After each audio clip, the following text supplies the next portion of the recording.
All right, guys, we are going to make two things today. I'm going to show you how to make 2 meals out of 3 pounds of beef. Okay, I'm going to go through all the ingredients, but I got a little ingredient list here so that if you want to go shopping for it, you could stop the video right here and take a peek of everything that you need that I'm going to go over right now. Okay, you're going to need about 3 pounds of meat. I have that in the refrigerator. I'll take it out in a minute. You're going to need 2 onions, okay, 2 medium-sized onions, 2 stalks of celery, these are chopped up, 2 large carrots, chopped up, peeled, chopped up, 4 cloves of garlic, some parsley, you don't need a full head, salt and pepper, you need a can of tomatoes, 28-ounce can of tomatoes, whole peeled, you can use crushed, you can use diced, doesn't matter. Some breadcrumb, maybe a cup and a half or so, some beef broth, optional, Parmesan cheese, optional if you like Parmesan cheese, any type of pasta you want, I'm using spaghetti, some red wine, optional, not really, but you kind of need it. Some bacon, optional, but tastes good. A can of tomato paste. These are optional right here. Ketchup, mustard, barbecue sauce, soy sauce, I don't know, brown sugar. It's up to you if you want to use those things. I got a blender that I'm using. If you have a food processor, it's great. If you don't, you can use, I'm gonna show you how to do this. You can use just a grater. Okay, and that's it. I'm going to show you how to put this all together in just a couple minutes. I'll be right back. Okay, so we have our chopped onions. I got my meat here. It's 3 pounds. I got it separated equally into 2 different containers, 2 different bowls. I got my Robocook. Now, if you don't want to use your food processor, you could just, we're going to puree this. You could just take a box grater and just the shredding part, and you can just do that, and that's perfectly fine. You can do that with your onion and your celery, but keep them whole so it's easier to do. Okay, or you can just use this here. So what we're going to do is probably do this in 2 batches because my food processor is small here. My other one broke, so I'm going to do this in 2 different batches. I'm just going to add all my vegetables.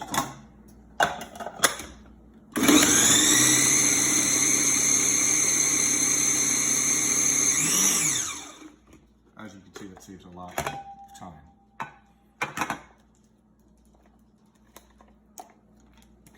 Okay, and I'm just going to finish up with this. I'm going to add my garlic to this as well.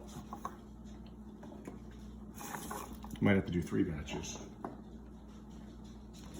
And then this is going to be the base for our meatloaf and our Bolognese.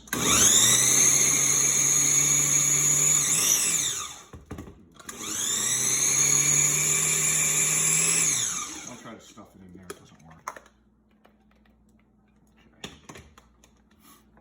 Okay. Get the rest of this. Cole just stole a carrot. Okay.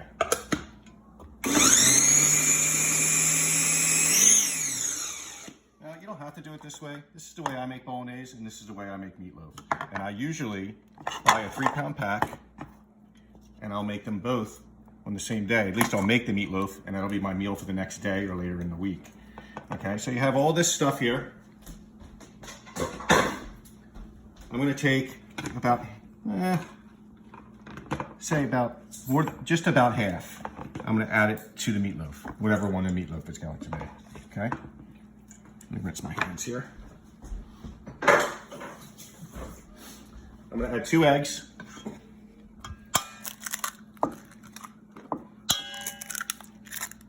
Salt, some pepper. If you want to add garlic powder, you can add garlic powder. If not, you don't have to. I like to add a little ketchup. This is the optional part. I like to add a little bit of mustard. Kids like this. You can use Dijon, just a little bit, squeeze. And then about a cup to a cup and a half, about a cup I'd say, of breadcrumb.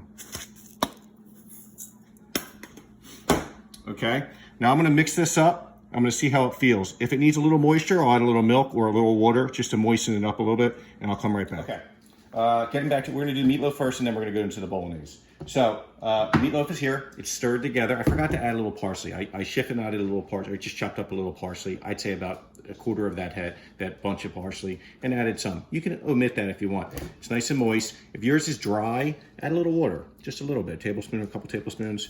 This is perfect. And it's gonna stay moist because of the carrot, celery, and onions in there, which are almost gonna disappear through the cooking process. If you puree them really well, they'll disappear. But if your kids don't like parsley, leave it out. I got some bacon. This is probably about 3/4 of that pound, and I've shingled it on my cutting board. You can do this, you can overlap them if you want it all bacon covered, or you can do little strips, just a few strips. You don't have to use this much bacon. Tastes good though. Here I got a nice healthy tablespoon of, this is gonna be the glaze for the top. Tablespoon of tomato paste. I'm gonna add to that a little brown sugar, maybe a tablespoon of that. I'm gonna add a little more ketchup. I'm gonna add a little, you don't have to use this, I have it in the house, a little barbecue sauce because the kids like it. And it gives it a little smoky flavor. Okay. You can add mustard to this too if you want, just a touch. All these ingredients are pretty much just a little bit in, and this is gonna turn out to be nice. You just mix this up. Now, we're gonna cook the meatloaf. Well, we're gonna cook it tomorrow because we're gonna have Bolognese tonight. But that's what that looks like, okay? You're gonna use a pastry brush or a spoon when the meatloaf is cooked at like 375. When the bacon gets nice and crispy and your meatloaf is almost done, that's when you're gonna put this on and then let it broil or just keep it going for another 15, 20 minutes, and then it'll glaze it. Okay, so we're gonna take our meat here. This is a big meatloaf, enough for at least 4, 5, 6 people. Take it out like that, kind of form it, put it right down. Kind of keep it one thickness throughout so that it cooks evenly. So flatten it out, squeeze it up, size your bacon, and then you're just going to, now my bacon, I probably have too much. So I'm gonna cut some of my bacon. And you can save this for something else. And basically what you're gonna do is just wrap your, kind of stretch it when you're doing this. This is gonna be the bottom here. Okay, you could just do this. Boop.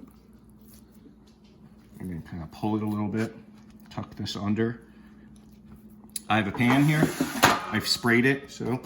And you want to use a pan so the bottom doesn't get too brown, like some type of broiler pan, or a piece of a grate, or take a piece of foil, pull a piece of foil, wrap it into a circle, and let your meatloaf sit on top of that so it drains all the fat. Okay, and that's your meatloaf aspect for tomorrow. 375 until the internal temperature is about 160. When it's around 150 or so, glaze it. Let it go for another 15 minutes, it'll be done. Let it rest before you eat it for 10, 15 minutes, and that's it. Thank you. Okay, now we're moving on to our Bolognese. So far what I've done is I've taken the other half of meat, and here's our ingredients here, our beef broth, our rest of our vegetables. I found a pepper in there that I want to use. You don't have to use it, but I had it, so I like the flavor. Our tomato paste. This is our San Marzano. Well, you could use any tomato you'd like, crushed, whatever.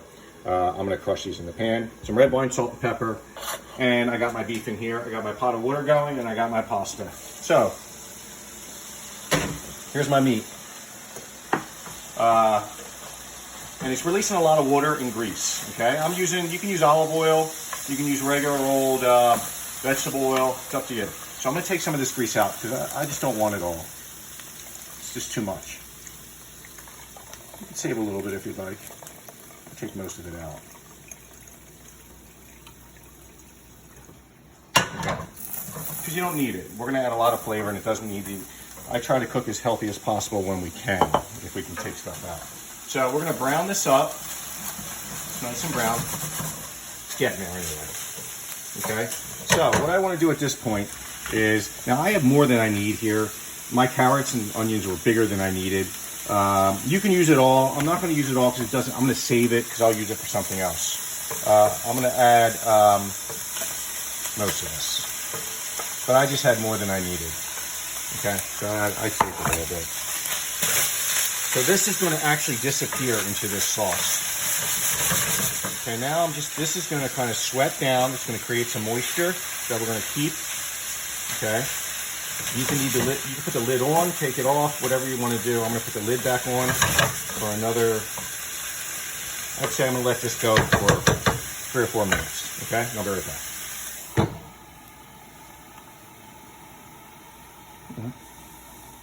All right, it's been about 4 minutes or so, 5 minutes. My vegetables have sweat down a little bit. Added a lot of flavor there, and all the moisture is gone. Okay, and what I want to do now is add my tomato paste. 1 whole can. I used a tablespoon, remember, for the meatloaf, so whatever's left of the can.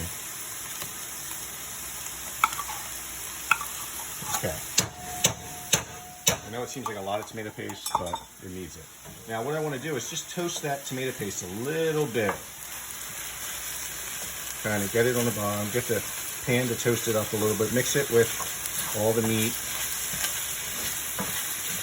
I've seasoned this meat with salt and pepper, by the way, too.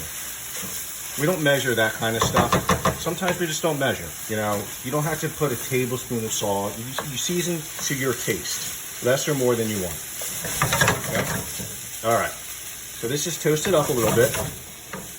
I'm going to add some Montepulciano wine. Thank you, Jana, for the wine. I'm sorry for bastardizing the name. Okay, about a cup. You don't have to use wine, but it adds a lot of value to the dish. A deep, robust flavor to the dish. If you don't have wine, what can you use? If you don't, just don't use anything. Just don't use anything. Now, let that wine reduce, okay, which is going to do quickly because it's not that much. Okay. Now, I'm going to add my tomatoes here, okay? A whole can of tomatoes. You can crush those by hand if you want, or if it's puree, you don't have to worry about it. I take this little masher. Oh. Just really make a mess for me. Yeah, I made a mess for my sous chef here, Nicole. Thank you. Okay, and I just mash them down. They can be chunky. You don't even have to mash them. You leave them whole if you wanted to, and they'll break down as it cooks. This is going to cook for about a half hour, 40 minutes. Half hour is good. Okay, I'm going to throw these peppers in because they're going to add flavor. You don't need those.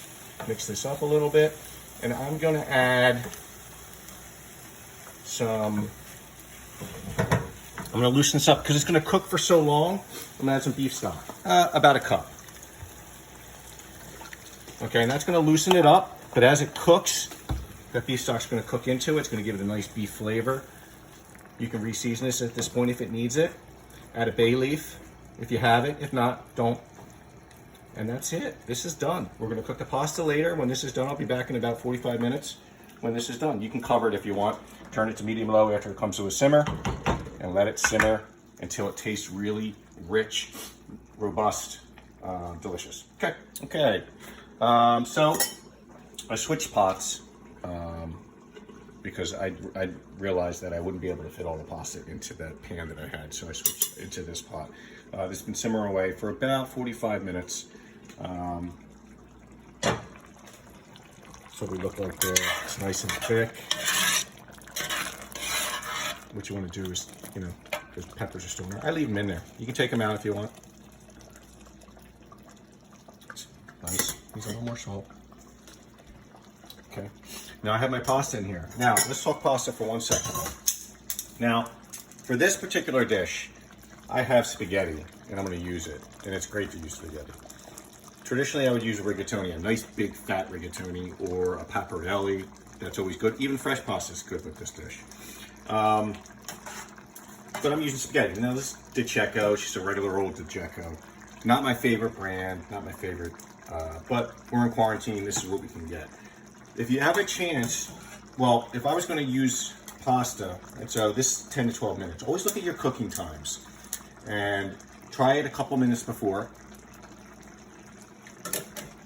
It's got about another minute. Pull it out a minute before it's done. So that's why I'm pulling mine out now. I'll turn this off. there's two different kinds of pasta. Okay, so I like Barilla, by the way, just so you know. And I like to go from pasta pot to the pot of sauce. I never rinse my pasta, I never oil my pasta. You want the starch to come out, you want it to adhere to the sauce. If you could get bronze cut, always look for it. Bronze cut, actually Barilla makes a bronze cut. It's called Collection, I believe. They don't make all their pastas in it, but a couple of them they do. Spaghetti, I think fettuccine, and orecchiette. Bronze cut versus the regular standard Teflon cut makes a big difference. Why? Well, bronze cut is the dye that the pasta is extruded out of.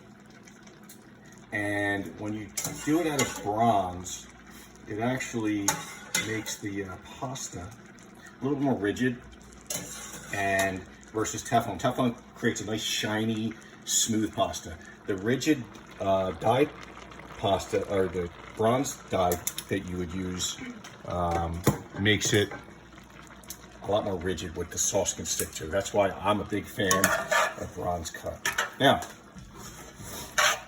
I'm gonna let this cook for like 30 seconds. Look at that. And what you're doing here for the last minute by putting it in here, this is off, is letting it absorb some of the sauce. And then it'll get really flavorful. For the last minute, maybe even 2 minutes. I usually do 2 minutes. This is a thick sauce. And that looks really nice. Of course, when you're making pasta, you season your water. I season it right before I put the pasta in. Nice amount of salt. Make it nice, taste like the ocean. Use a lot of water, okay? A couple gallons per, at least a gallon and a half per pound of pasta, okay? So you want a nice, has to come to a boil. Then you add your pasta, bring it back to a boil, and let it simmer while you're stirring occasionally, okay? The pasta part of the whole dish is very, very important, okay? And there you go. I'm gonna call the kids in. I would add like the extra parsley that I had. I like parsley versus basil for this dish, but you can use basil. And some cheese. You could also finish this with a little extra virgin olive oil, which would make it really, really nice. I'm not gonna do that because we're kind of watching our calories a little bit. And there you go, pasta bolognese. Okay, meatloaf time. It's here. Here we go. All right, our meatloaf has been in for, I'd say about an hour, 45 minutes maybe. And the bacon's not crisp yet, but it's getting close. So what I'm gonna do, and we've been at 375 for that, and I checked it, and this is definitely 160 now. So what I'm gonna do is put all this